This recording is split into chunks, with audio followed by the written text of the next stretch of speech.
गुरु दुर्गाय नमः। जय माता दी। प्यारे भक्तों, आज आप सभी श्रवण करेंगे भाद्रपद मास की शुक्ला पक्ष की मासिक दुर्गा अष्टमी की व्रत कथा।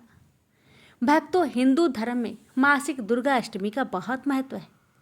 हर महीने शुक्ला पक्ष की अष्टमी तिथि को बड़े ही उत्साह से मनाया जाता है। यह दिन देवी दुर्गा को समर्पित है और इस दिन उनकी विशेष पूजा अर्चना की जाती है। इस दिन व्रत और पूजा करने से माँ दुर्गा अपने भक्तों पर कृपा बरसाती है और उनकी सभी मनोकामना को पूरी करती है। मासिक दुर्गा अष्टमी शक्ति की देवी दुर्गा की पूजा का दिन है। इस दिन उनकी आराधना करने से भक्तों को शक्ति, साहस और सुरक्षा मिलती है।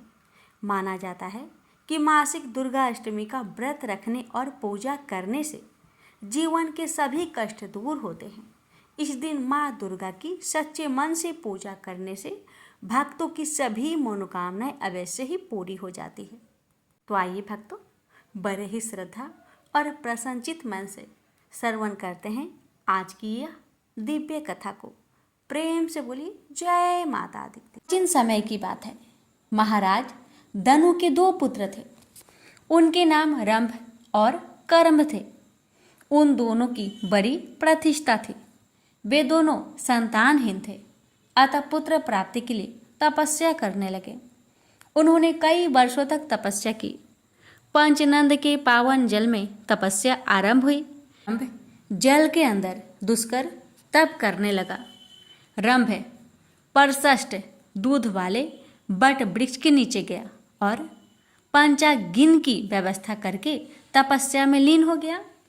जब रंभ पंचागिन तपता हुआ साधन में तत्पर हो गया, तब उन दोनों दैत्यों की स्थिति का पता लगने पर सचीपति इंद्र बहुत ही दुखी हो गए। वे स्वयं पंचनंद पहुँचे। ग्राह का भेष धारण करके उन्होंने जल में प्रवेश किया तथा तपस्या में निमग्न करम के पैर पकड़ लिए। उनके इस प्रयास से दुराचारी करम की जीवन लीला समाप्त हो गई। अपने भाई का मरण सुनकर रंभ के क्रोध की सीमा ना रही। उसके मन में ऐसी इच्छा उत्पन्न हुई कि अपना मस्तक अग्नि को भेंट कर दूं। अतः उसने सहसा बाएं हाथ से अपने सिर की चोटी पकड़ ली और दाएं हाथ से तीखी तलवार लेकर मस्तक को पर से अलग कर देना चाहा। इतने में ही उसे समझाने के लिए अग्निदेव वहां प्रकट हो गए। अग्निदेव ने कहा, दैत्य, तुम में बड़ी मूर्खता भरी हुई है। अभी तो अपना मस्तक काटने को तैयार हो गए हो। भला आत्महत्या जैसे अत्यंत अधम कर्म में तुम्हारी प्रवृत्ति कैसे हो गई? तुम्हारा कल्याण हो, उससे वर मांग लो। मन में जो भी इच्छा हो मांग सकते हो। अग्निदेव की बात सुनकर रंभ ने कहा, देवेश, यदि आप प्रसन्न हैं तो मुझे अभिष्ट वर देने की कृपा कीजिए। मैं तीनों लोकों पर विजय पाने वाला पुत्र चाहता हूँ, इसको देवता, दानव और मानव कोई भी किसी प्रकार पराजित ना कर सके। वही अपनी इच्छा के अनुसार रूप धारण कर सके, उसमें असीम शक्ति हो। अग्निदेव ने कहा, ठीक है, तुम्हारी अभिलाषा पूर्ण होगी। महाभाग रंभ, जिस सुंदरी भार्य पर तुम्हारा मन टिक जाए उसी के गर्भ से महान पराक्रमी पुत्र तुम्हें प्राप्त होगा। अग्निदेव की बातें सुनकर रंभ ने उनके चरणों में मस्तक झुकाया और अपने स्थान की ओर चल दिया। रंभ का स्थान संपूर्ण समृद्धियों से संपन्न था। वहां अनेक यक्ष मौजूद थे। भावनापन राक्षस तो था ही। भाव से एक महर्षि पर उस दानव की दृष्टि पड़ गई। उस समय वह भैंस भी जवानी के मद में चूर थी। रंभ उस पर आसक्त हो गया। होनी बड़ी प्रबल होती है। उसके वीर्य से वह महिषी गर्भवती हो गई। उसी समय एक दूसरा भैंसा उस भैंसे पर टूट पड़ा।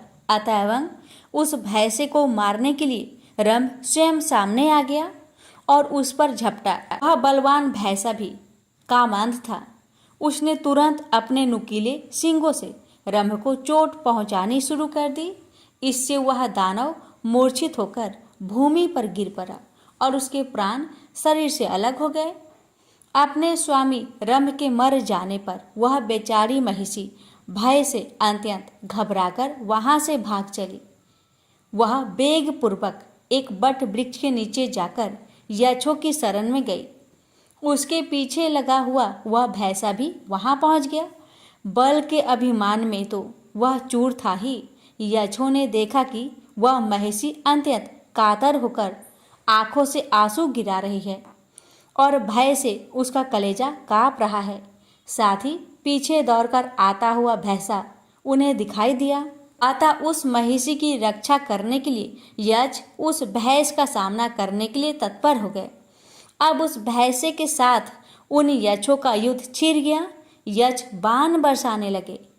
एक बाण ऐसा लगा कि उससे आहत होकर भैंसा तुरंत प्राणहीन होकर पृथ्वी पर गिर पड़ा। रंभ यक्षों का परम प्रेमी था, अतः उन्होंने उसकी लाश लेकर दाह संस्कार करने के लिए चिता पर रख दी। पति के शरीर को चिता पर देखकर महिषी का मन में भी निश्चित विचार हो गया कि मैं भी पति के साथ सती हो जाऊं। यक्षों के रोकते रहने पर भी उसके विचार में परिवर्तन नहीं हुआ। वह जलती हुई चिता में बैठ गई। ने अपने प्रेमी पति को हृदय से चिपका लिया। उसी समय चिता के मध्य भाग से महाबली महिषासुर निकल आया। पुत्र पर कृपा करने वाला स्वयं रंभ भी एक दूसरा शरीर धारण करके रक्त बीज के रूप में चिता से निकला। यो महिषासुर और रक्त बीज, इन दोनों की उत्पत्ति महाबली रंभ से हुई। तदंतर मुख्य दानव एकत्रित हुए और उन्होंने महिषासुर को ही वहां की राजगद्दी पर अभिषिक्त कर दिया। इस प्रकार महिषासुर नाम से प्रसिद्ध दानव संपूर्ण जगत पर शासन करने लगा। वर पा जाने के कारण उस पराक्रमी दैत्य को अत्यंत अभिमान हो गया। समस्त प्राणी उसके अधीन रहते थे। उसने समुद्र प्रयत्न सारी पृथ्वी को अपने बाहुबल से जीतकर स्वयं उसकी रक्षा का भार संभाल लिया। फिर एक दिन वह दैत्यों को विशाल सेना लेकर स्वर्गलोक की ओर चल दिया। उसकी सेना इतनी विशाल थी कि धरती कांपने लगी, दिशाएं डोलने लगी और आकाश थरा उठा। महिषासुर की विशाल सेना ने इंद्र की राजधानी अमरावती को घेर लिया। इंद्र ऐरावत हाथी पर सवार होकर देवताओं की विशाल सेना लेकर महिषासुर की सेना को स्वर्गलोक से भगाने के लिए चल पड़े। इंद्र की सेना को देखकर महिषासुर ने अपने सेनापति बिडाल को आदेश दिया, बिडाल, इंद्र को अपनी शक्ति और अपनी सेना पर बड़ा गर्व है, जाओ और इंद्र के गर्व को चूर चूर कर दो। आज्ञा पाते ही बिडाल की विशाल सेना इंद्र की सेना से जा भिड़ी। दैत्यों और देवताओं की सेना में घमासान युद्ध होने लगा। चारों ओर हाहाकार मच गया।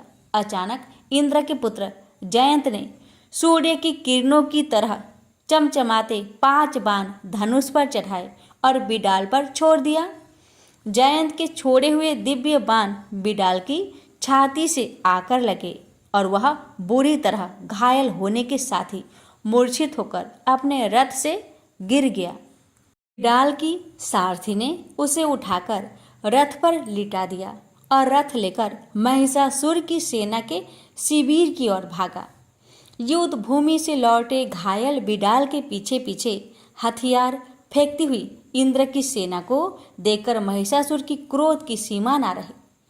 उसने अपनी विशाल गदा उठाई और अपने सेनाध्यक्ष चिछुर, उग्रस्त्र, उग्रवीर्य, असीलोमा, त्रिम्न, वास्क और अंधक आदि महादैत्यों के साथ एक विशाल सेना लेकर इंद्र की सेना पर टूट पड़ा। महिषासुर की विशाल सेना को देखकर ब्रह्मा, विष्णु और महेश भी इंद्र की सहायता के लिए युद्ध भूमि में आ गए।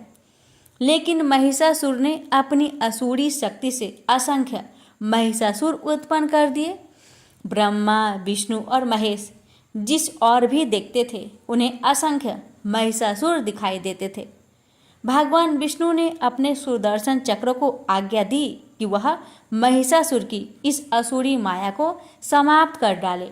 लेकिन सुदर्शन चक्र जैसे जैसे महिषासुर की गर्दन काटता गया, नए नए महिषासुर पैदा होते चले गए। यह देखकर ब्रह्मा, विष्णु और महेश अपने अपने स्थानों को चले गए। ब्रह्मा, विष्णु और महेश के जाते ही इंद्र और उनकी सेना के पांव उखड़ गए। देव सैनिक अपने प्राण बचाकर भागने लगे। महिषासुर की विजय सेना ने अमरावती में प्रवेश किया और इंद्र के ऐरावत हाथी, कामधेनु गौ, उच्च श्रवा घोड़ा तथा अन्य सभी चीजों पर अधिकार कर लिया और बड़ी धूमधाम से इंद्र आसन पर बैठ गया। सारा स्वर्गलोक, तीनों लोकों के सम्राट महिषासुर की जय जयकार से गूंज उठा। पराजित देवता निराश्रितों की तरह वनों और पर्वतों में मारे मारे फिरने लगे। उन्होंने इंद्र से कहा, देवराज, अब यह जिंदगी बोझ बन गई है। आज देवताओं के पास न घर है, न तन ढकने को कपड़े।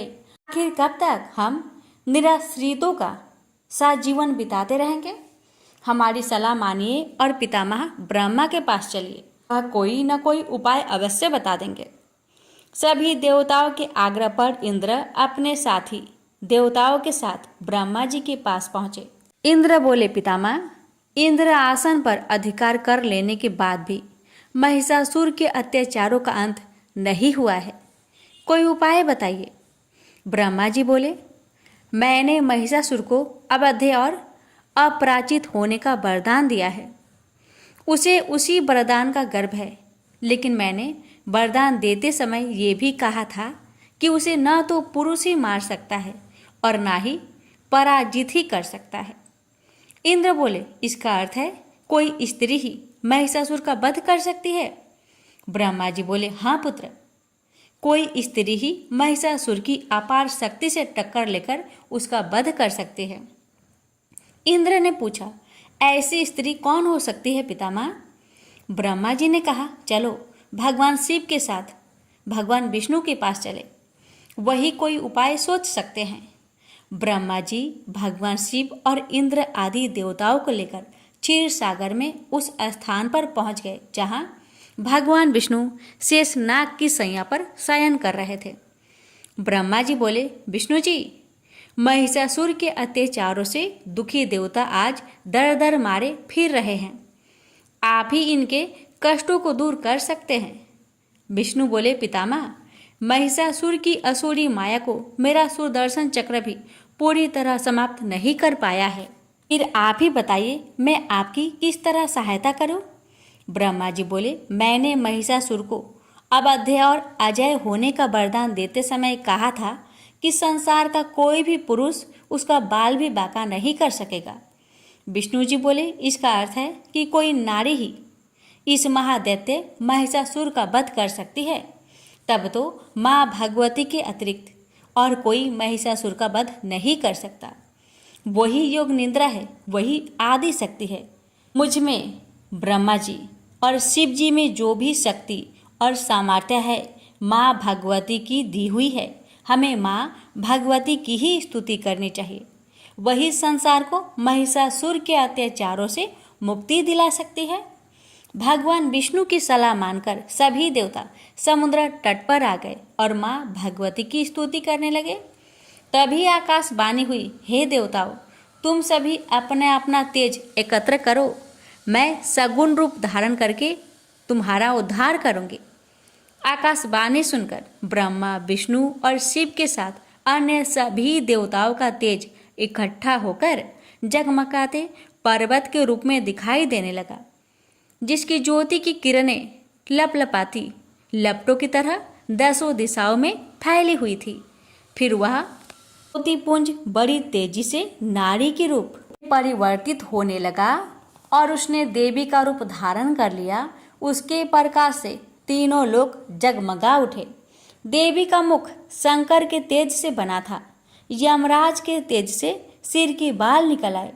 भगवान विष्णु के तेज से उनकी भुजाएं उत्पन्न हुई।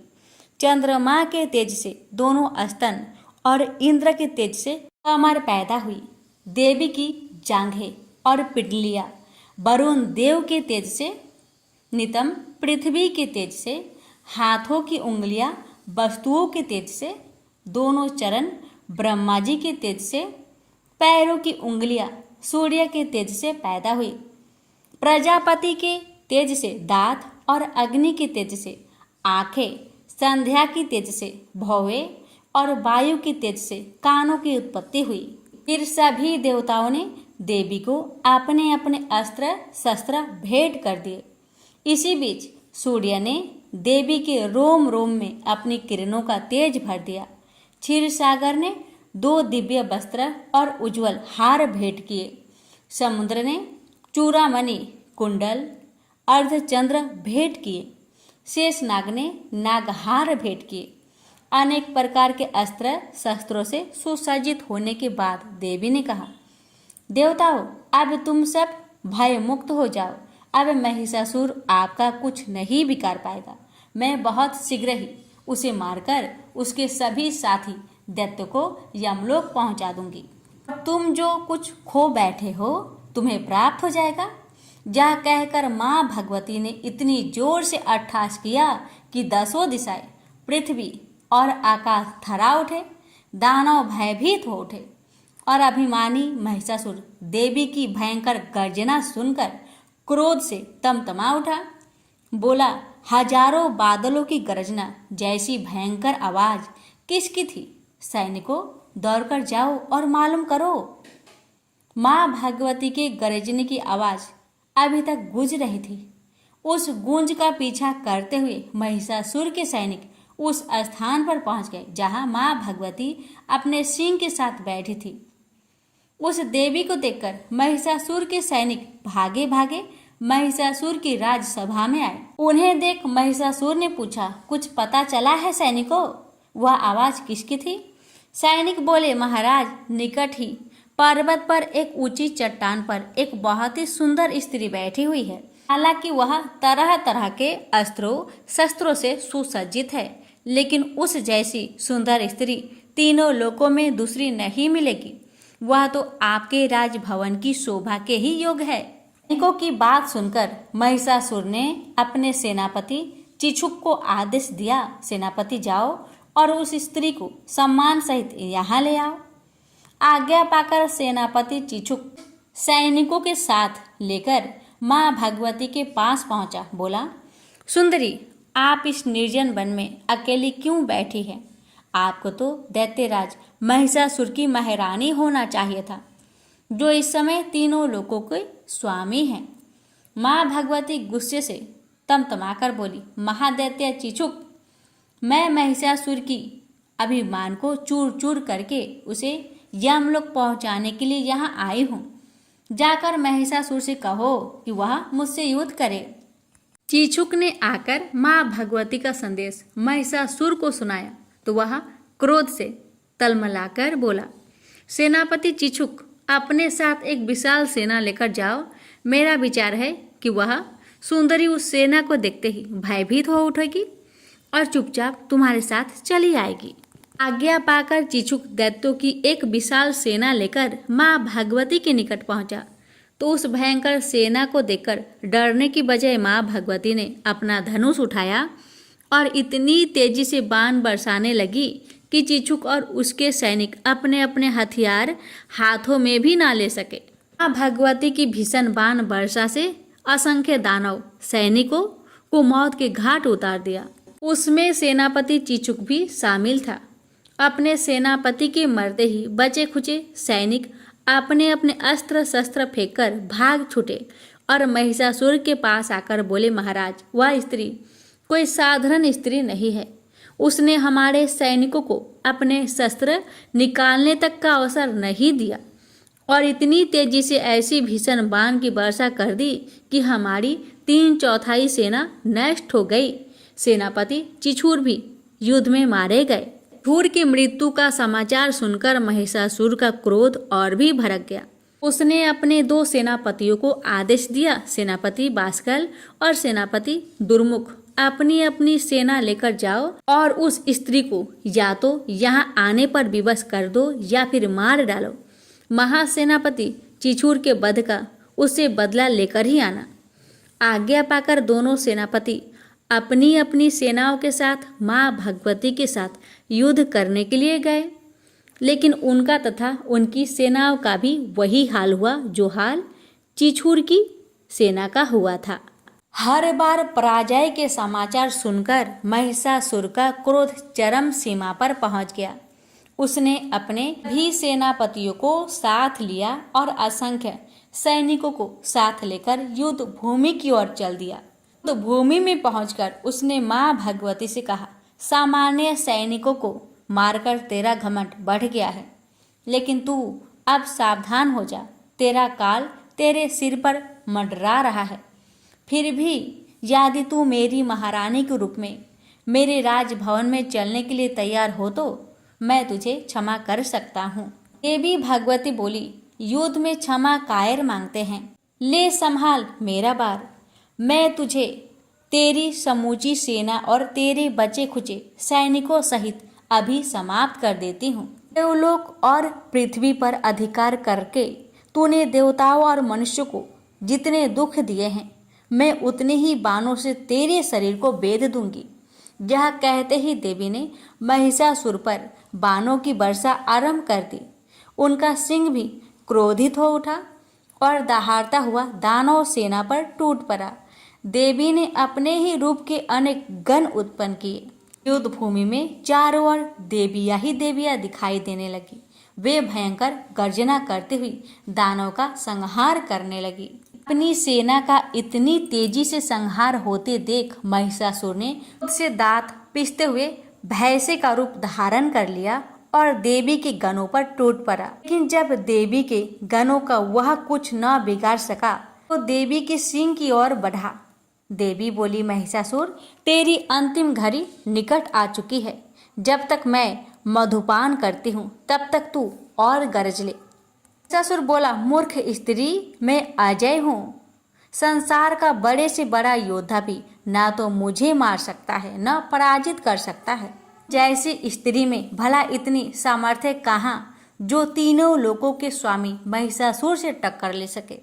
देवी बोली, मूर्ख, पितामह ब्रह्मा ने तुझे जो वरदान दिया था वह वरदान नहीं, श्राप था। लेकिन तू अभिमान के कारण ब्रह्मा जी के शब्दों के अर्थ को नहीं समझ पाया।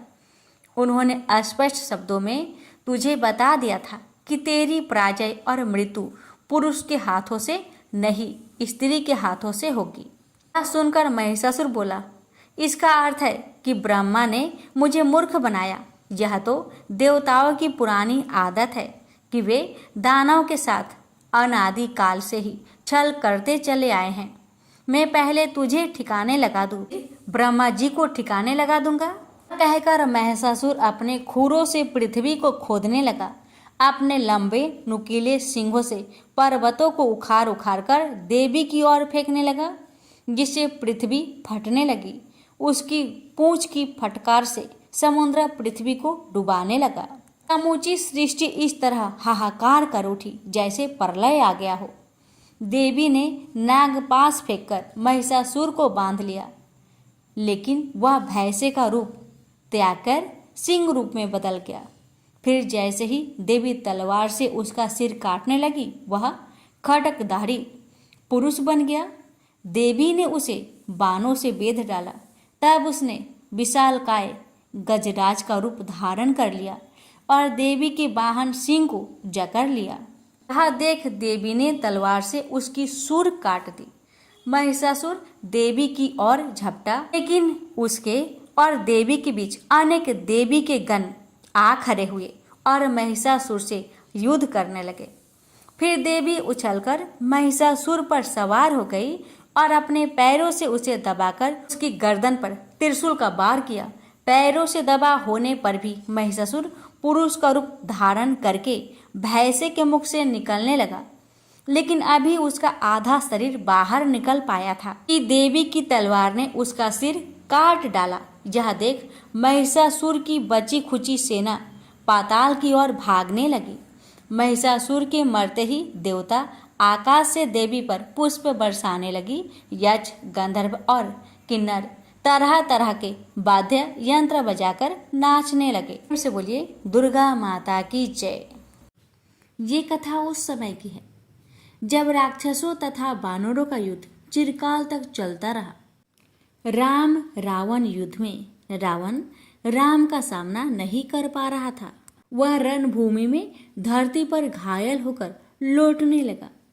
काफी समय तक वह वहां अचेत पड़ा रहा। सचेत होने पर उसने अंबिका की आराधना की। रावण की आराधना से प्रसन्न होकर देवी उसके समक्ष प्रकट हुई और उसे अवशासन देते हुए बोली, हे पुत्र, तुम रुदन मत करो, भयभीत मत हो। मैं यहाँ पहुँच गई हूँ। यदि भगवान शिव भी आ जाए तो मैं उनसे भी युद्ध करूंगी। यह सुनकर रावण की प्रसन्नता की सीमा न रही। उसने विनम्र स्वर में देवी से कहा, आपसे अधिक कौन दयावान होगा। यह सुनकर वह रणभूमि में पहुंचा। उसने भयंकर गर्जना करके बाणों की वर्षा आरंभ कर दी। श्री राम रणभूमि में आगे बढ़े। वे हेमवती पार्वती को रावण के रथ पर विराजमान देखकर आश्चर्यचकित रह गए। उन्होंने अपना धनुष बाण त्याग दिया। देवी को माता समान समझकर उन्होंने उन्हें प्रणाम किया। तभी विभीषण से कहा, हे मित्र, रावण का नाश करने में एक बहुत बड़ी बाधा उपस्थित हो गई है। अब रावण का वध करने की शक्ति किसमें है? आज तो शिव की शक्ति भवानी स्वयं रावण की रक्षा के लिए पहुंच गई है। आप रावण के रथ की और देखिए, रावण भवानी की गोद की शोभा बढ़ा रहा है। राम की इस विपत्ति को देखकर सभी देवता विचलित हो उठे। उन्होंने कहा, हेमवती दुर्गा ने इस समय यह क्या किया है? देवी ने एक अत्यंत कठिन बाधा देवताओं के शत्रु रावण के वध में खड़ी कर दी है। अब क्या किया जाए? इस पर ब्रह्मा ने कहा, इसका एक ही उपाय है कि गौरी की आराधना की जाए। रावण उनकी आराधना करने से ही मारा जा सकता है। इधर राम इस बात से चिंतित थे कि भविष्य में क्या करना चाहिए। उन्होंने सोचा कि मैं न रावण का वध कर सका और न जानकी को मुक्ति दिला सका। यह सोचकर उनकी आंखों से अश्रुधारा बहने लगी। यह दृश्य देखकर विभीषण का मन द्रवित हो उठा। उसने कहा, स्थिति मेरे नियंत्रण से बाहर हो गई है। संभवतः मैं इसमें कुछ नहीं कर सकता हूँ। राम, लक्ष्मण तथा समस्त सेना उद्गन हो उठे। सभी देवगण विचलित हो उठे। इंद्र ने ब्रह्मा से कहा, हम राम को विपत्ति में पड़े नहीं देख सकते। इसका कुछ उपाय तो ढूंढना ही पड़ेगा। ब्रह्मा बोले, अब हमारे पास देवी की आराधना के अतिरिक्त और कोई चारा नहीं है। यदि राम स्वयं देवी की आराधना करे तभी रावण का वध हो सकता है। यह सुनकर इंद्र ने कहा, तुरंत जाकर राम को इसकी सूचना दीजिए। ब्रह्मा ने राम के पास जाकर भक्तिपूर्वक कहा, हे दयामयी राम, आप एक कार्य कीजिए जिससे आपको रावण का वध करने में सफलता मिलेगी। आप देवी की आराधना कीजिए, आपके संकट के बादल छट जाएंगे। राम ने कहा, आप मुझे देवी की आराधना की विधि बताइए। ब्रह्मा ने राम को देवी की आराधना की विधि बता दी। ब्रह्मा का परामर्श सुनकर राम बहुत प्रसन्न हुए। रात्रि के अंत में राम जाके उन्होंने स्नान किया तथा देवी के कल्प का ब्रह्मा के परामर्श के अनुसार अनुष्ठान किया। देवी की आराधना करके उन्होंने उनकी स्तुति की। चंडी देवी की स्तुति करने के पश्चात राम ने एक उत्सव किया जिसमें सभी वानरगण जय घोष करते हुए, नित्य गान करते हुए देवी की आराधना करने लगे। राम ने स्वयं मृतिका की एक देवी प्रतिमा बनाई। उसकी उन्होंने आरती की ताकि रावण को रणभूमि में जीत सके। राम ने पूजा पद्धति के अनुसार देवी की पूजा की, परंतु देवी के बारे में उनके मन में एक संदेह हुआ। उन्होंने विभीषण से पूछा, देवी को प्रसन्न करने के लिए क्या कुछ करना चाहिए? ऐसा लगता है कि देवी अभी भी मुझसे प्रसन्न नहीं है। मुझे उनकी योजना का सब पता है। सीता की मुक्ति के लिए और कोई उपाय नहीं है। विभीषण ने कहा, भगवान, हमें अपनी मुक्ति के लिए कुछ और कार्य करना चाहिए। हमें देवी को प्रसन्न करने के लिए उन्हें 108 नील कमल भेंट करने चाहिए। वे नील कमल जो देवी को बहुत प्रिय है, उन्हें पाकर देवी अवश्य प्रसन्न हो जाएगी। विभीषण की बात सुनकर श्री राम बोले, नीलकमल कहाँ से मिल सकते हैं, जो पुष्प देवताओं को भी उपलब्ध नहीं है? वे एक साधारण मानव कैसे प्राप्त कर सकता है? मेरे दुर्भाग्य के कारण सभी निमित्त कठिन होते जा रहे हैं। राम को इतना व्यथित देखकर हनुमान ने कहा, प्रभु आप चिंतित ना हो, संसार में जहां भी वे नीलकमल होंगे मैं उन्हें अभी जाकर ले आऊंगा। विभीषण ने कहा, वे नीलकमल देवी द में ही मिलते हैं, वहां पहुंचने में 10 वर्ष का समय लगता है। हनुमान ने कहा, आप चिंतित ना हो, मैं अभी जाकर नीलकमल ले आता हूँ। हनुमान को नीलकमल लाने के लिए भेजकर राम ने दुर्गा की स्तुति आरंभ कर दी। राम बहुत समय तक दुर्गा की स्तुति करते रहे। तब तक हनुमान भी 108 नील कमल के पुष्प तोड़कर वापस लौट आए। राम नील कमल पाकर बहुत प्रसन्न हुए। उन्होंने एकाग्र मन से शुद्ध मंत्र उच्चारण करते हुए देवी को नील कमल अर्पित करना प्रारंभ कर दिए। प्रत्येक नील कमल सहस्त्र दल वाला था। शिव की प्रेयसी देवी ने राम की भक्ति की परीक्षा लेने के लिए उनमें से एक नीलकमल चुरा लिया, अतः उनमें से एक फूल कम हो गया। राम यह देखकर आश्चर्यचकित हो गए। तब राम ने हनुमान से कहा, हनुमान ये कैसे हो गया? धर्म ग्रंथों के आधार पर मैंने 108 नीलकमल देवी को भेंट करने की प्रतिज्ञा की है, परंतु उनमें से अब एक नीलकमल कम है। यह तो बहुत बड़ी बाधा आ गई। आप पुनः जाकर एक और नीलकमल ले आओ। हनुमान ने कहा, यह नीलकमल 108 ही थे, देवी दह में और नीलकमल नहीं है। ऐसा लगता है कि देवी ने आपकी भक्ति की परीक्षा लेने के लिए एक नीलकमल को छिपा लिया हो। मैंने सभी फूलों को भली भांति गिना था, इसमें मेरा तनिक भी दोष नहीं है। अवश्य ही यह देवी तारिणी ने यह फूल चुरा लिया है। हनुमान की बात सुनकर राम हताश हो गए। उन्हें इस प्रकार हताश देखकर हनुमान ने कहा, प्रभु आप इतने निराश क्यों होते हैं? मैं आपके समस्त कार्य सिद्ध कर दूंगा। रावण का वध करके मैं माँ सीता को मुक्ति दिलाऊंगा। अचानक ही राम के मन में एक विचार कौध गया। उन्होंने सोचा कि लोग मुझे कमल नयन कहते हैं, अतः आज मैं सबके सामने ही अपना संकल्प पूरा करूंगा। मैं अपना एक नेत्र देवी को भेंट कर दूंगा। यह सोचकर राम ने लक्ष्मण से कहा, लक्ष्मण तुम मेरी ओर क्या देख रहे हो? देवी दुर्गा मुझ पर प्रसन्न नहीं है। मैं अपना एक नेत्र देवी को भेंट करूंगा। इतना कहकर उन्होंने अपने तरकस से एक तीर निकाला और अपना एक नेत्र निकालने के लिए तैयार हो गए। उसी समय माँ भगवती प्रकट हुई और उन्होंने राम का हाथ पकड़ लिया और कहा, हे त्रिभुवन के स्वामी, आप यह क्या कर रहे हैं? आपका संकल्प पूरा हो चुका है, मुझे आपके नेत्र की आवश्यकता नहीं है। राम ने कहा, हे माँ, आपने मुझे संकट के समय अत्यंत पीड़ा दी है, जो एक माँ के लिए उचित नहीं है।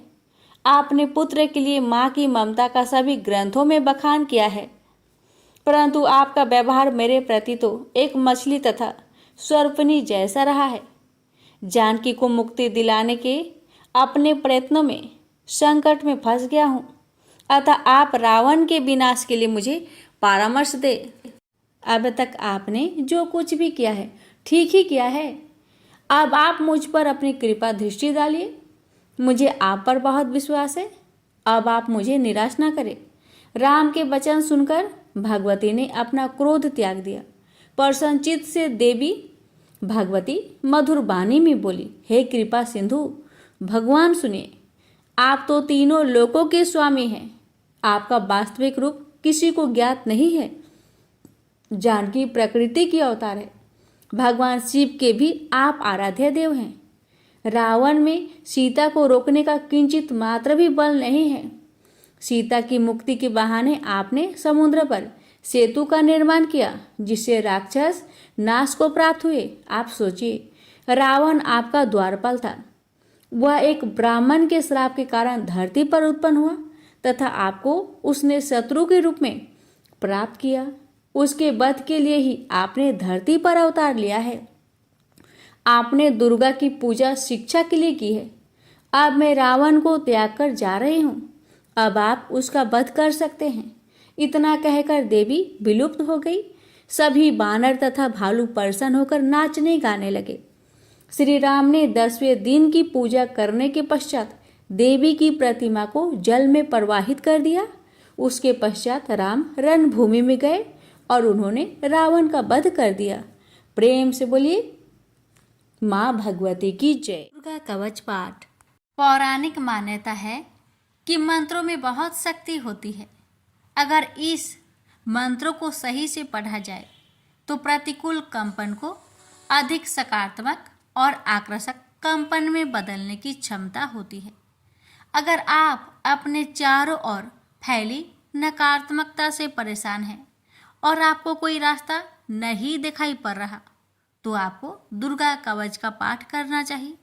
ऐसा कहा जाता है कि वह व्यक्ति जो ईमानदारी से भक्ति और सही उच्चारण के साथ नियमित रूप से दुर्गा कवच को पढ़ता या सुनता है वह सभी बुराइयों से संरक्षित रहता है। 18 प्रमुख पुराणों में से एक मार्कंडेय पुराण के अंदर दुर्गा कवच देवी कवच के श्लोकों का उल्लेख है। दुर्गा कवच दुर्गा सप्तशती का एक आदित्य स्रोत है। दुर्गा कवच को भगवान ब्रह्मा ने ऋषि मार्कंडेय को सुनाया और इसमें 47 श्लोक शामिल है। इसके बाद 9 श्लोकों में फल श्रुति लिखित है। फल श्रुति का अर्थ होता है कि मंत्रों को सुनने या पढ़ने से क्या फल प्राप्त होता है। दुर्गा कवच का महत्व। दुर्गा कवच में भगवान ब्रह्मा जी ने देवी पार्वती माँ की 9 अलग अलग देवीय रूपों के बारे में बताया है। भगवान ब्रह्मा हर किसी को देवी कवच को पढ़ने या सुनने के लिए देवी माँ का आशीर्वाद मांगने के लिए अनुरोध करते हैं। जो भी इस कवच का नित्य पाठ करता या सुनता है वह माँ दुर्गा से विशेष आशीर्वाद प्राप्त करता है। नकारात्मकता को खत्म करने के लिए एक शक्तिशाली मंत्रों का संग्रह देवी कवच के रूप में विद्यमान है। यह जातक को किसी भी बुरी आत्माओं से बचाने के लिए एक कवच के लिए रूप में कार्य करता है। भक्तों, अब जानते हैं दुर्गा कवच का पाठ कैसे करें। दुर्गा कवच का पाठ दुर्गा सप्तशती के आरंभ में और दुर्गा सप्तशती पाठ के बाद में करना चाहिए। दुर्गा कवच का पाठ करने से पहले स्नान करके स्वच्छ वस्त्र धारण कर ले।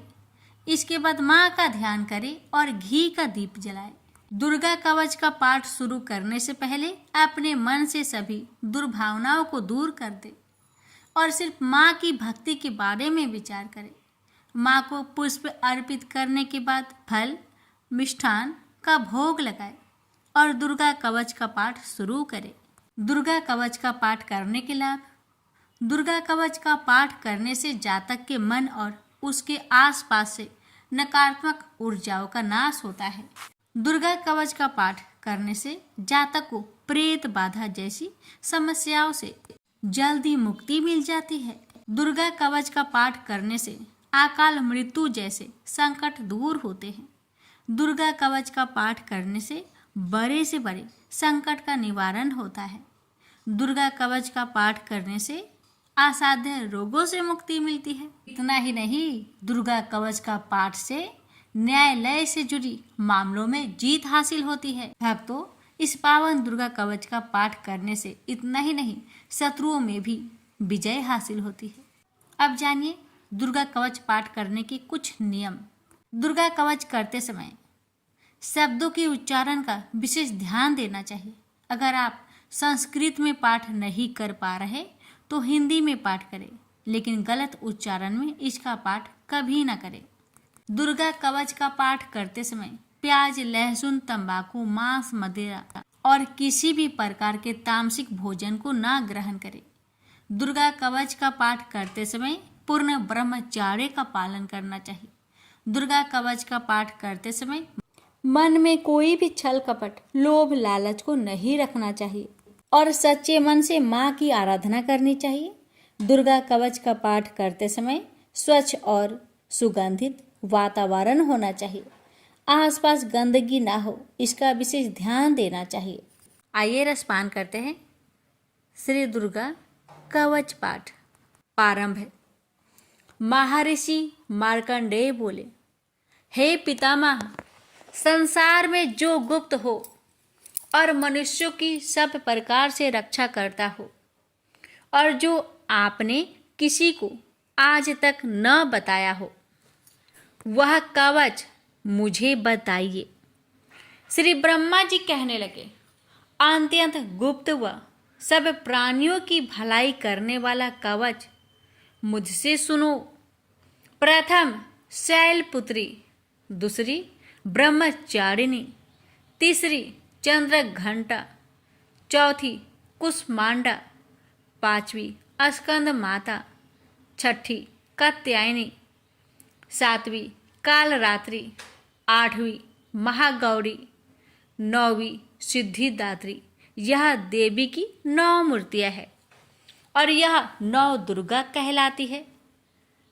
आग में जलता हुआ रण में शत्रु से घेरा हुआ, विषम संकट में फंसा हुआ मनुष्य आदि दुर्गा के नाम का स्मरण करे तो उनको कभी भी कोई हानि नहीं होती। रण में उसके लिए कुछ भी आपत्ति नहीं और ना उसे किसी प्रकार का दुख या डर ही होता है। हे देवी, जिसने श्रद्धा पूर्वक तुम्हारा स्मरण किया है उसकी वृद्धि होती है और जो तुम्हारा चिंतन करते हैं उनकी तुम निस्संदेह रक्षा करने वाली हो। चामुंडा प्रेत पर, वारही भैंसे पर, ऐन्द्री हाथी पर, वैष्णवी गरुड़ पर आसन जमाती है। हे महेश्वरी, बैल पर, कौमारी मोर पर और हाथ में कमल लिए हुए विष्णु प्रिया लक्ष्मी जी की कमल के आसन पर विराजती है। बैल पर बैठी हुई ईश्वरी देवी ने श्वेत रूप धारण कर रखा है और ब्रह्मी देवी हंस पर बैठती है और सब प्रकार के आभूषणों से विभूषित है।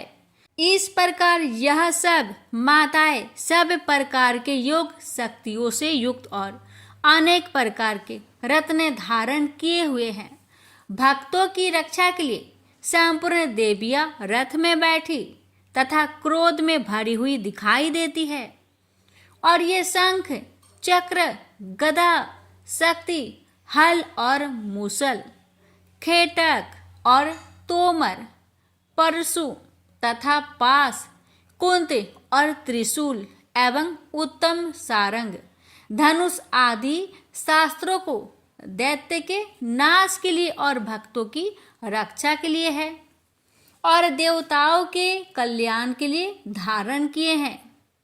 हे महारुद्रे, अत्यंत घोर पराक्रम, महान बल और महान उत्साह वाली देवी, तुमको मैं नमस्कार करता हूँ। हे देवी, तुम्हारा दर्शन दुर्लभ है तथा आप शत्रुओं के भय को बढ़ाने वाली है। हे जगदम्बिके, मेरी रक्षा करो। पूर्व दिशा में ऐन्द्री मेरी रक्षा करे, अग्निकोण में अग्नि शक्ति, दक्षिण में वाराही देवी, नेतृत्व कोण में खड़कधारिणी देवी मेरी रक्षा करे। बारूनी पश्चिम दिशा में, वायु कोण में मृगवाहिनी, उत्तर में कौमारी और ईशान में शूलधारिणी देवी मेरी रक्षा करे। ब्राह्मणी ऊपर की ओर से मेरी रक्षा करे और वैष्णवी देवी नीचे की ओर मेरी रक्षा करे। और इसी प्रकार 100 पर बैठी चामुंडा देवी 10 दिशाओं में मेरी रक्षा करे। जया आगे, विजया पीछे, बाई और अजीता, दाहिनी और अपराजिता मेरी रक्षा करे। उधोतिनी देवी शिखा की रक्षा करे तथा उमा सिर में स्थित होकर रक्षा करे। इसी प्रकार मस्तक में मालाधरी देवी रक्षा करे और यशस्वी देवी मेरी भौहों का संरक्षण करे। भौहों के मध्य भाग में त्रिनेत्रा नथुनों की यम घंटा देवी रक्षा करे। नेत्रों के मध्य में शंखिनी देवी और द्वार बासिनी कानों की रक्षा करे। कपोलों की कालिका देवी और कानों के मूल भाग की भगवती साकरी रक्षा करे। सुगंधा नासिका में और चर्चिका ऊपर की होठ में और अमृत कला नीचे की होठ की। सरस्वती देवी जीभ की रक्षा करे। कौमारी देवी दांतों की और चंडिका कंठ परिवेश की रक्षा करे। चित्र घंटा गले की घंटी की और महामाया तालू की रक्षा करे। कामाक्षी ठोड़ी की, सर्वमंगला बानी की रक्षा करे। भद्रकाली गर्दन की और धनुर्धरी पीठ के मेरुदंड की रक्षा करे। कंठ के बाहरी भाग की नीलग्रीवा और कंठ की नली की नल कुबरी रक्षा करे। दोनों कानों की खाडिंगिनी और वज्रधारिणी मेरी दोनों बाहों की रक्षा करे। दंडिनी दोनों हाथों की और अंबिका देवी समस्त उंगलियों की रक्षा करे। सुलेश्वरी देवी संपूर्ण नखों की। कुलेश्वरी देवी पेट की रक्षा करे। महादेवी दोनों स्तनों की। शोक विनाशिनी मन की रक्षा करे। ललिता देवी हृदय की। शूलधारिणी उदर की रक्षा करे। कामिनी नाभि की। गुहोश्वरी गुहा स्थान की। पूतना और कामिका लिंग की और महिषावाहिनी गुदा की रक्षा करे। भगवती खटी भाग में और विंध्यावासिनी घुटनों की रक्षा करे। संपूर्ण इच्छाओं को पूर्ण करने वाली महाबला देवी दोनों पिंडलियों की रक्षा करे। नरसिंही दोनों टकुनों की और तेजसी देवी दोनों पावों के पृष्ठ भाग की। श्रीधरी पावों की अंगुलियों की तथा बासनी पैर की तलुओं की। दंष्ट्रा करालिनी देवी नखों की। ऊर्ध केशविनी केशों की। बागेश्वरी त्वचा की रक्षा करे। रोमा बलियों के छिद्रों की। कौबेरी और त्वचा की बागेश्वरी देवी रक्षा करे। पार्वती देवी रक्त मज्जा बसा मांस हड्डी की रक्षा करे। कालरात्रि आंतों की रक्षा करे। मुकुटेश्वरी देवी पित्त की। पद्मावती कमल कोश की। चूड़ामणि कफ की रक्षा करे। ज्वालामुखी नसों के जल की रक्षा करे। अभेदा देवी शरीर के सब जोड़ों की रक्षा करे। ब्राह्मणी मेरे वीर्य की। छत्रेश्वरी छाया की और धर्म धारिणी मेरे अहंकार मन तथा बुद्धि की रक्षा करे। प्राण अपान समान उदान और व्यान की। वज्रहस्ता देवी रक्षा करे। कल्याण शोभना मेरे प्राण की रक्षा करे। रस रूप गंध शब्द और स्पर्श इन विषयों का अनुभव करते समय योगिनी देवी मेरी रक्षा करे तथा मेरे सत्वगुण रजोगुण तमोगुण की रक्षा नारायणी देवी करे। आयु की रक्षा बाराही देवी करे। वैष्णवी धर्म की तथा चक्रिनी देवी मेरी यश कृति लक्ष्मी धन विद्या की रक्षा करे। इंद्राणी मेरे शरीर की रक्षा करे और हे चंडिके आप मेरे पशुओं की रक्षा करें। महालक्ष्मी मेरे पुत्रों की रक्षा करे और भैरवी मेरी पत्नी की रक्षा करे। मेरे पथ की सुपथा तथा मार्ग की क्षमा करी देवी रक्षा करे।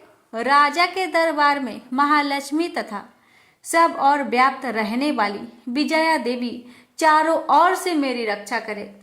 जो स्थान रक्षा से रहित हो और कवच में रच गया हो उसका पापों का नाश करने वाली जयंती देवी रक्षा करे। अपना शुभ चाहने वाले मनुष्य को बिना कवच के एक पग भी कहीं न जाना चाहिए, क्योंकि कवच रखने वाला मनुष्य जहाँ भी जाता है वहाँ उसे अवश्य धन लाभ होता है तथा विजय प्राप्त करता है। अभीष्ट वस्तु की इच्छा करता है वह उसको इस कवच के प्रभाव से अवश्य मिलती है और वह इसी संसार में महा ऐश्वर्य को प्राप्त होता है। कवचधारी मनुष्य निर्भय होता है और वह तीनों लोकों में माननीय होता है। देवी का यह कवच देवताओं के लिए भी कठिन है, जो नित्य प्रति नियम पूर्वक तीनों संध्याओं को श्रद्धा के साथ इनका पठन पाठन करता है, उसे देव शक्ति प्राप्त होती है। वह तीनों लोकों को जीत सकता है तथा अकाल मृत्यु से रहित होकर 100 वर्ष तक जीवित रहता है। उसकी लुता, चर्म रोग, विस्फोट आदि समस्त व्याधियां समूल नष्ट हो जाती है। वह अस्थावर, जंगम तथा कृत्रिम विष दूर होकर उनका कोई असर नहीं होता है तथा समस्त अभिचारक प्रयोग और इस तरह के जितने मंत्र तंत्र इत्यादि होते हैं, इस कवच के हृदय में धारण कर लेने पर नष्ट हो जाते हैं। इसके अतिरिक्त पृथ्वी पर विचरने वाला भूचर, नभचर, जलचर प्राणी, उपदेश मात्र से सिद्ध होने वाले निम्न कोटि के देवता, जन्म के साथ प्रकट होने वाले देवता, कुल देवता, कंठमाल आदि डाकिनी शाकिनी, अंतरिक्ष में विचरने वाली अत्यंत बलवती भयानक डाकिनियां, गृह भूत, यक्ष, गंधर्व, राक्षस, ब्रह्म राक्षस, बैताल, कुष्मांड और भैरव आदि अनिष्ट कारक देवता भी उस मनुष्य को, जिसने कि अपने हृदय में यह कवच धारण किया हुआ, देखते ही भाग जाते हैं। इस कारण कवच के धारण करने से मान और तेज बढ़ता है। जो मनुष्य इस कवच का पाठ करके उसके पश्चात सप्तशती चंडी का पाठ करता है, उसका यश जगत में विख्यात होता है। और जब तक वन पर्वत और कना आदि इस भूमंडल पर स्थित है, तब तक यह पुत्र पौत्र आदि संतान परंपरा बनी रहती है। फिर देहांत होने पर ऐसा मनुष्य परम पद को प्राप्त होता है, जो देवताओं के लिए भी कठिन है, और अंत में सुंदर रूप को धारण करके भगवान शंकर के साथ आनंद करता हुआ परम मोक्ष को प्राप्त होता है। प्रेम से बोलिए जय माता दी। माता, इस दुर्गा कवच पाठ करने में हमसे अगर कोई गलती हुई हो उसे क्षमा करे। जय माता, कथा कहने वाले पर, सुनने वाले पर अपनी कृपा बनाए रखे। जय माता दी। अब भक्तों रसपान करेंगे अर्थ और गला श्रोतम। मार्कंडेय जी कहते हैं, जयंती मंगला काली, भद्र काली, कपालिनी, दुर्गा, क्षमा शिवा, धात्री, स्वाहा और स्वधा, इन नामों से प्रसिद्ध देवी, तुम्हें मैं नमस्कार करता हूँ। हे देवी, तुम्हारी जय हो। प्राणियों के संपूर्ण दुख हरने वाली तथा सब में व्याप्त रहने वाली देवी, तुम्हारी जय हो। काल रात्रि, तुम्हें नमस्कार है। मधु और केटभ दैत्य का वध करने वाली, ब्रह्मा को वरदान देने वाली देवी, तुम्हें नमस्कार है। तुम मुझे रूप दो, जय दो, यश दो और काम क्रोध आदि शत्रुओं का नाश करो। महिषासुर का नाश करने वाली तथा भक्तों को सुख देने वाली देवी, तुम्हें नमस्कार है। तुम मुझे सुंदर स्वरूप दो, विजय दो और मेरे शत्रुओं को नष्ट करो। हे रक्त बीज का वध करने वाली, हे चंड मुंड को नाश करने वाली, तुम मुझे रूप दो, जय दो, यश दो और काम क्रोध आदि शत्रुओं का नाश करो। हे शुभ, निशुभ और धूम्राक्ष राक्षस का मर्दन करने वाली देवी, मुझको स्वरूप दो, विजय दो और मेरे शत्रुओं का नाश करो।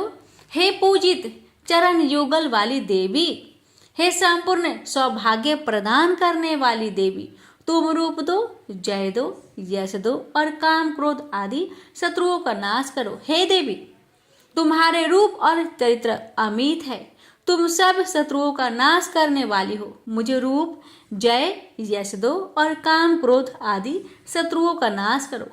पाप को दूर करने वाली चंडिके, इस संसार में जो भक्ति से तुम्हारा पूजन करते हैं, उनको तुम रूप तथा विजय और यश दो तथा उनके शत्रुओं का नाश करो। रोगों का नाश करने वाली चंडिके, जो भक्ति पूर्वक तुम्हारी पूजा करते हैं, उन्हें रूप दो, यश दो और उनके काम क्रोध आदि शत्रुओं का नाश करो। हे चंडिके, इस संसार में जो भक्ति से तुम्हारी पूजा करते हैं उनको तुम विजय और यश दो तथा उनके शत्रुओं का नाश करो। हे देवी, मुझे सौभाग्य दो और आरोग्य दो, परम सुख दो, रूप दो, जय दो, यश दो और मेरे काम क्रोध आदि शत्रुओं का नाश करो। हे देवी, जो मुझसे वैर रखते हैं उनका नाश करो और मुझे अधिक बल प्रदान कर रूप, जय, यश दो और मेरे शत्रुओं का संहार करो। हे देवी, मेरा कल्याण करो और मुझे उत्तम संपत्ति प्रदान करो। रूप, जय, यश दो और काम क्रोध आदि शत्रुओं का नाश करो। हे देवता तथा राक्षसों के मुकुट रत्नों से स्पर्श किए हुए चरणों वाली देवी, हे अंबिके, मुझे रूप दो, विजय तथा यश दो और मेरे शत्रुओं का नाश करो। और हे देवी, अपने भक्तों को विद्वान, कीर्तिवान और लक्ष्मीवान बनाओ और उन्हें रूप दो, उन्हें जय दो और उनके शत्रुओं का नाश करो। हे प्रचंड दैत्यों के अभिमान का नाश करने वाली चंडिके, मुझे शरणागत को रूप दो, विजय दो, यश दो और मेरे शत्रुओं का नाश करो। हे चार भुजाओं वाली, हे ब्रह्मा द्वारा प्रशंसित परमेश्वरी, आप मुझे रूप दो, जय दो, यश दो और मेरे शत्रुओं को नष्ट करो। निरंतर भक्ति से भगवान विष्णु से सदा स्तुति की हुई हे अंबिके, रूप, यश, जय दो और मेरे शत्रुओं को नष्ट करो। हिमाचल कन्या पार्वती के भगवान शंकर से स्तुति की हुई है परमेश्वरी, मुझे रूप, जय, यश दो और मेरे शत्रुओं का नाश करो। इंद्राणी के पति इंद्र के द्वारा सद्भाव से पूजित होने वाली परमेश्वरी, मुझे तुम रूप दो, जय दो, यश दो और काम क्रोध आदि शत्रुओं को नष्ट करो। प्रचंड भुजदंड से दैत्यों के घमंडों को नष्ट करने वाली, मुझे रूप दो, जय दो, यश दो और मेरे शत्रुओं का नाश करो। हे देवी, तुम अपने भक्तों को सदा असीम आनंद देती हो, मुझे रूप, जय, यश दो और मेरे काम क्रोध आदि शत्रुओं को नष्ट करो। देवी, मेरी इच्छा अनुसार चलने वाली सुंदर स्त्री मुझे प्रदान करो कि संसार सागर से तरने वाली तथा उत्तम कुल में उत्पन्न हुई हो। जो मनुष्य पहले इस स्रोतम का पाठ करता है और फिर सप्तशती रूपी महास्रोत का पाठ करता है, वह सप्तशती की जप संख्या से मिलने वाले श्रेष्ठ फल को प्राप्त होता है और उसके साथ ही उसे प्रचुर धन भी प्राप्त होता है। प्रेम से बोलिए जय माता दी। भक्तों, रसपान करे अथ किलक स्रोतम। महर्षि मार्कंडेय बोले, निर्मल ज्ञान रूपी शरीर धारण करने वाली, देवत्रय रूप दिव्य तीन नेत्र वाली, जो कल्याण प्राप्ति के हेतु है तथा अपने मस्तक पर अध्र चंद्र धारण करने वाली है, उन भगवान शंकर को नमस्कार है। जो मनुष्य अभिकीलक मंत्रों को जानता है वही पुरुष कल्याण को प्राप्त करता है। जो अन्य मंत्रों को जाप कर केवल सप्तशती स्रोत से ही देवी की स्तुति करता है, उसको इससे ही देवी की सिद्धि हो जाती है। उन्हें अपने कार्य की सिद्धि के लिए दूसरे की साधना करने की आवश्यकता नहीं रहती। बिना जप के ही उनके उच्चाटन आदि सिद्ध हो जाते हैं। लोगों के मन में शंका थी कि केवल सप्तशती की उपासना से अथवा सप्तशती को छोड़कर अन्य मंत्रों की उपासना से भी समान रूप से सब कार्य सिद्ध हो जाते हैं, तब इनमें कौन सा श्रेष्ठ साधन है। लोगों की इस शंका को ध्यान में रखकर भगवान शंकर ने अपने पास आए हुए जिज्ञासुओं को समझाया कि यह सप्तशती नामक संपूर्ण स्रोत ही कल्याण कर देने वाला है। इसके पश्चात भगवान शंकर ने चंडिका के सप्तशती नामक स्रोत को गुप्त कर दिया, अतः मनुष्य इसको बड़े पुण्य से प्राप्त करता है। जो मनुष्य कृष्ण पक्ष की 14 अथवा अष्टमी को एकाग्रचित होकर देवी को अपना सर्वस्व समर्पित कर देता है और फिर उसे प्रसाद रूप से ग्रहण करता है, उस पर दुर्गा प्रसन्न होती है। अन्यथा नहीं होती। इस प्रकार सिद्ध के प्रतिबंधक रूप कील के द्वारा भगवान शंकर ने इस स्रोत को कीलित कर रखा है। जो पुरुष इस सप्तशती को निष्कीलन करके नित्य पाठ करता है वह सिद्ध हो जाता है, वही देवों का पार्षद होता है और वह गंधर्व होता है। सर्वत्र विचरते रहने पर भी उस मनुष्य को इस संसार में कहीं कोई डर नहीं होता। वह आप मृत्यु के बस में नहीं पड़ता और मरकर मोक्ष की प्राप्ति हो जाती है। किंतु इस कीलक की विधि को जानकर ही सप्तशती का पाठ करना चाहिए। जो ऐसा नहीं करता वह नष्ट हो जाता है। कीलन और निष्कीलन संबंधी जानकारी के पश्चात ही यह स्रोत निर्दोष होता है और विद्वान पुरुष इस स्रोत का ही पाठ आरंभ करते हैं। स्त्रियों में जो कुछ सौभाग्य आदि दिखाई देता है वह सब इस पाठ की ही कृपा है। इसलिए इस कल्याणकारी स्रोत का सदा पाठ करना चाहिए। इस स्रोत का शनैः पाठ करने से भी स्वलभ फल की प्राप्ति होती है और उच्च स्वर से ही इसका पाठ आरंभ करना चाहिए। जिस देव के प्रसाद से ऐश्वर्य, सौभाग्य, आरोग्य, संपत्ति, शत्रुनाश तथा परम मोक्ष की प्राप्ति होती है उस देवी की स्तुति मनुष्य को अवश्य करनी चाहिए। हे माता, इस कवच पाठ को कहने में अगर हमसे कोई भूल चूक हुई हो तो मुझे क्षमा करें और इस पाठ को सुनने वाले भक्तों पर अपनी कृपा सदा बनाए रखे और मुझ पर भी अपनी कृपा बनाए रखे। प्रेम से बोलिए जय माता दी।